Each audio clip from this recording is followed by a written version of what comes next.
भगवान श्री कृष्ण ने बताया कि अच्छा करने पर बुरा क्यों हो जाता है। दर्शक बंधु, कई बार हमारे साथ में जब ऐसी घटनाएं घट जाती हैं कि हम किसी के साथ अच्छा करते हैं तो उसका बुरा हो जाता है, तब हमारे दिमाग में ये बात आती है कि हमारे अच्छा करने पर भी उसका बुरा क्यों हो गया। उस समय हम तकदीर को ही दोषी मानकर शांत हो जाते हैं।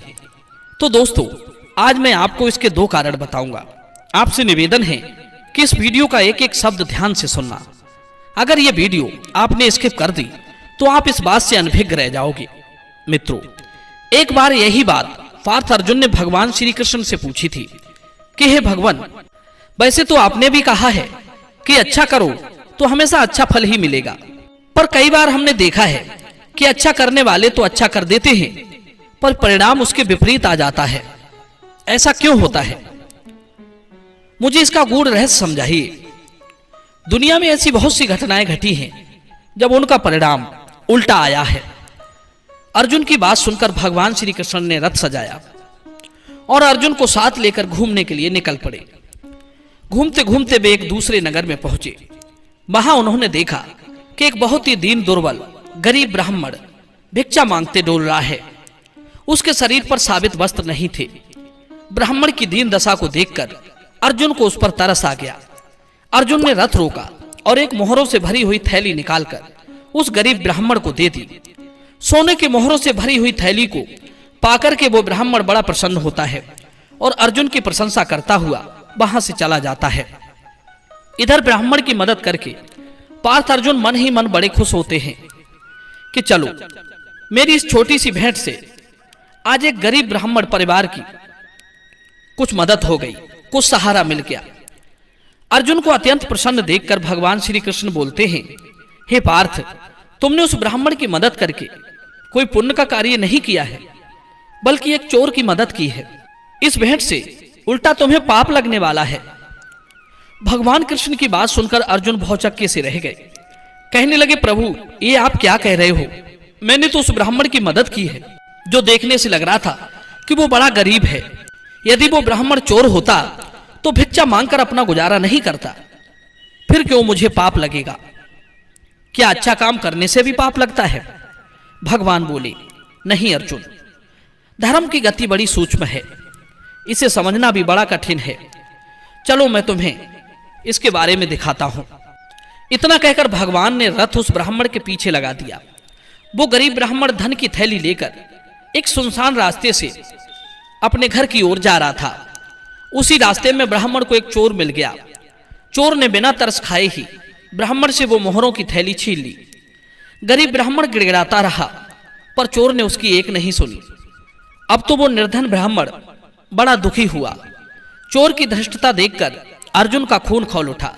उनके मन में आया कि इस चोर को प्राण दंड दे दूं। यही सोचकर उन्होंने अपना धनुष बाण निकाल लिया। भगवान अर्जुन को शांत करते हुए समझाने लगे, हे पार्थ, चोर को मारकर तुम न्याय नहीं करोगे, अपितु उस ब्राह्मण के तुम गुनाहगार बन जाओगे। ऐसा करके तुम उस ब्राह्मण के साथ अन्याय करोगे। भगवान कृष्ण की बात अर्जुन को संशय में डालने वाली थी। सुनकर अर्जुन को बड़ा आश्चर्य हुआ कि चोर को दंड देकर मैं ब्राह्मण के साथ अन्याय कैसे करूंगा। ये बात को समझ में नहीं आती, लेकिन भगवान कृष्ण के वचनों पर भी संदेह करना उचित नहीं है। उधर वो गरीब आदमी अपने भाग्य को कोसता हुआ फिर से भिक्षा मांगने के लिए चला गया। भगवान अर्जुन के साथ अपने घर लौट गए। रात भर उन्हें नींद नहीं आई। वो यही सोचते रहे कि चोर को मारकर मैंने ब्राह्मण के साथ अन्याय कैसे कर दिया। इधर जब दूसरा दिन हुआ तो भगवान कृष्ण अर्जुन को साथ लेकर फिर घूमने के लिए निकले। आज वे एक दूसरे नगर से होकर निकले थे तो उन्होंने वही ब्राह्मण को भिक्षा मांगते हुए उस नगर में देखा। इस बार अर्जुन ने ब्राह्मण को बुलाया और उसे एक हीरा भेंट करते हुए बोले, लो ब्राह्मण देवता, ये एक हीरा है, ये बड़ा कीमती है, इससे तुम्हारी सारी गरीबी दूर हो जाएगी। मित्रों, ब्राह्मण ने डरते डरते वो हीरा तो ले लिया और कल की घटना के बारे में भी बता दिया। अर्जुन तो पहले से ही जानते थे, इसलिए उन्होंने निश्चय किया कि वे आज उस ब्राह्मण को अपने रथ पर बैठाकर उसके नगर तक छोड़ने जाएंगे ताकि कोई चोर आज उनसे उनका हीरा न लूट सके। अर्जुन ने वैसा ही किया। भगवान कृष्ण को एक पेड़ के नीचे बैठाकर और स्वयं रथ लेकर उस ब्राह्मण को छोड़ने के लिए चले गए। अर्जुन जब उस ब्राह्मण को छोड़कर भगवान कृष्ण के पास लौटते हैं तो देखते क्या है कि भगवान खड़े खड़े मुस्कुरा रहे हैं। भगवान मुस्कुराते हुए बोले, हे अर्जुन, ब्राह्मण के लिए तुम्हारा यह परिश्रम व्यर्थ ही चला गया। ये शब्द सुनते ही अर्जुन एकदम चौंक पड़े। पूछने लगे, क्यों प्रभु? इस बार तो मैं उस ब्राह्मण को घर तक छोड़कर आया हूं, अब थोड़ा ही कोई चोर उसे लूट लेगा। भगवान बोले, चोर तो नहीं लूटेगा, पर हीरा ब्राह्मण को नहीं मिलेगा। श्री कृष्ण की बात सुनकर अर्जुन बड़े हैरान होते हैं कि ऐसा कैसे हो सकता है। भगवान बोले, विश्वास नहीं है तो चलो मैं तुम्हें दिखाता हूं। अब तो भगवान कृष्ण अर्जुन को लेकर ब्राह्मण के गांव में पहुंचे तो देखते क्या है कि ब्राह्मण झोली उठाकर भिक्षा मांगने के लिए चला जा रहा था।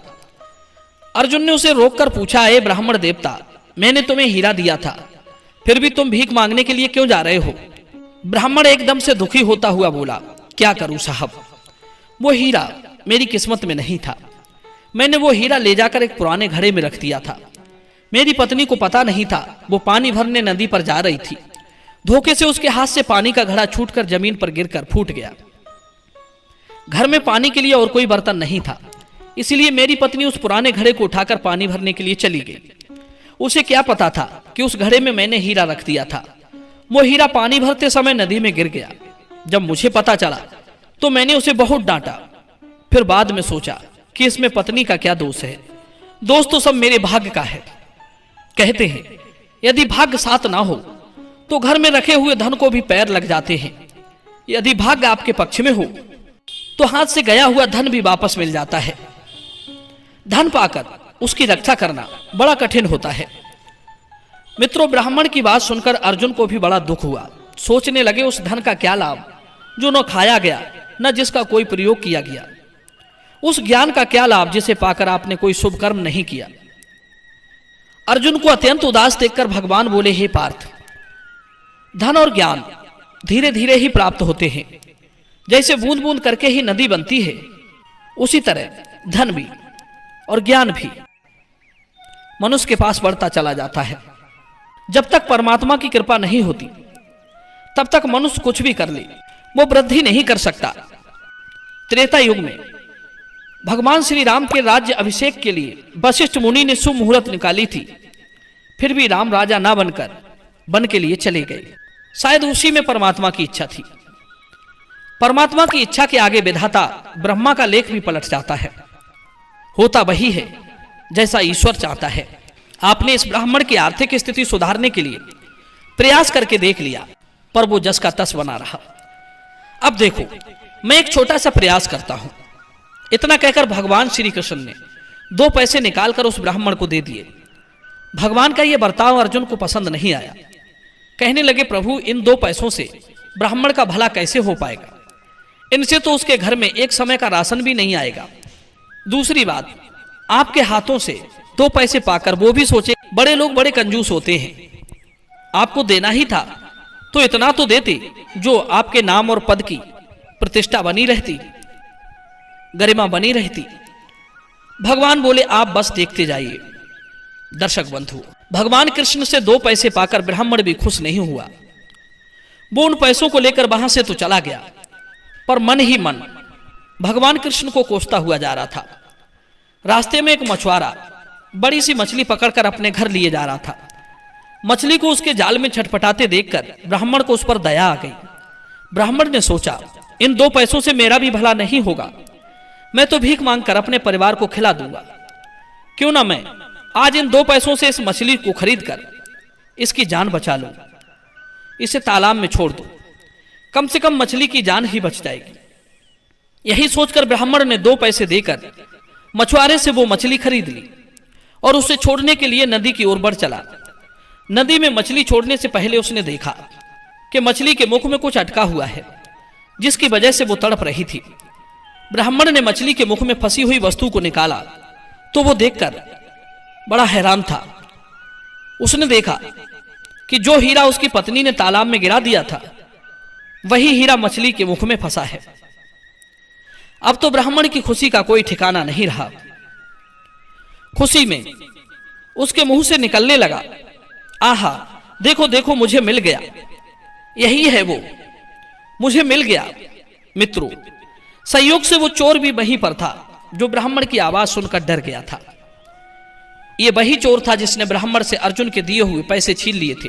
चोर सोचने लगा, लगता है इसने मुझे पहचान लिया है, अब तो इसका शोर सुनकर लोग मुझे पकड़ लेंगे और राजा के हवाले कर देंगे। चोर डर से कांपता हुआ ब्राह्मण के पैरों में जाकर गिर पड़ा और बार बार क्षमा मांगने लगा कि महाराज मुझे माफ करना, ये लो अपनी मोहरों की थैली, पर मुझे सिपाहियों से मत पकड़वाना, मुझसे अपराध बन गया था, मैं उसकी क्षमा मांगता हूं। मित्रों, ब्राह्मण सब समझ चुका था। ब्राह्मण ने मोहरों की थैली ले ली, खुशी खुशी अपने घर को चला गया। भगवान कृष्ण और अर्जुन ये सब देख रहे थे। अर्जुन कहने लगे, बारे प्रभु, आपके 2 पैसों ने ब्राह्मण की किस्मत ही बदल दी। यदि उसके पास 2 पैसे ना होते तो ना वो मछली लेने की सोचता और ना उसे हीरा मिल पाता। आपके 2 पैसों ने 3 काम सफल किए हैं। पहला, उसका खोया हुआ हीरा मिल गया। दूसरा, उसके लूटे गए पैसे भी वापस मिल गए। और तीसरा, एक मछली जो मरने के लिए जा रही थी उसकी भी जान बच गई। धन्य हो प्रभु, वास्तव में आप चींटी से लेकर हाथी तक की फिक्र रखते हो। मनुष्य की तो बात ही क्या है। भगवान बोले, अर्जुन, जब आपने उसे हीरा और मोहरों से भरी थैली दी थी तब तो सिर्फ वो अपने बारे में ही सोच रहा था। उस समय उसके मन में उसकी इच्छाएं फल फूल रही थी। वो अपनी आवश्यकताओं को ही देख रहा था। जब उसके पास सिर्फ 2 पैसे थे तब उसने दूसरे के भले की बात सोची और मछली की जान बचाई। याद रखो, जब कोई दूसरों की फिक्र करता है तो वो मुझे प्रसन्न करता है, और मेरे प्रसन्न होने का मतलब है कि उसके बारे में मैं फिक्र रखता हूं। जब कोई किसी दूसरे की सहायता करता है तो वो भगवान के कार्य में हाथ बटाता है, और भगवान का कार्य करने का अर्थ है भगवान को प्रसन्न करना। उस स्थिति में भगवान को आपकी चिंता रहती है। मित्रों, यदि वास्तव में आप भगवान के प्रिय बनना चाहते हैं तो दूसरे लोगों की सेवा सहायता हमेशा करते रहना। परोपकार से ही भाग्य बनता है। दुखी लोगों की दुआएं आपके भाग्य को विकसित करती हैं। आपके अच्छा करने पर भी यदि किसी का बुरा हो जाए तो समझ लेना उसमें भगवान की प्रबल इच्छा शामिल है। यदि आपके बुरा करने पर भी किसी का अच्छा हो जाए तो भी समझ लेना कि वो सब भगवान की इच्छा से हो रहा है। अच्छा बुरा घटने के ये 2 ही कारण है। दर्शक बंधुओं, मैं उम्मीद करता हूं ये कहानी आपको जरूर पसंद आई होगी। तो चलिए मिलते हैं अगली वीडियो में एक नई चर्चा के साथ। आप सभी का बहुत बहुत धन्यवाद। जय श्री कृष्ण।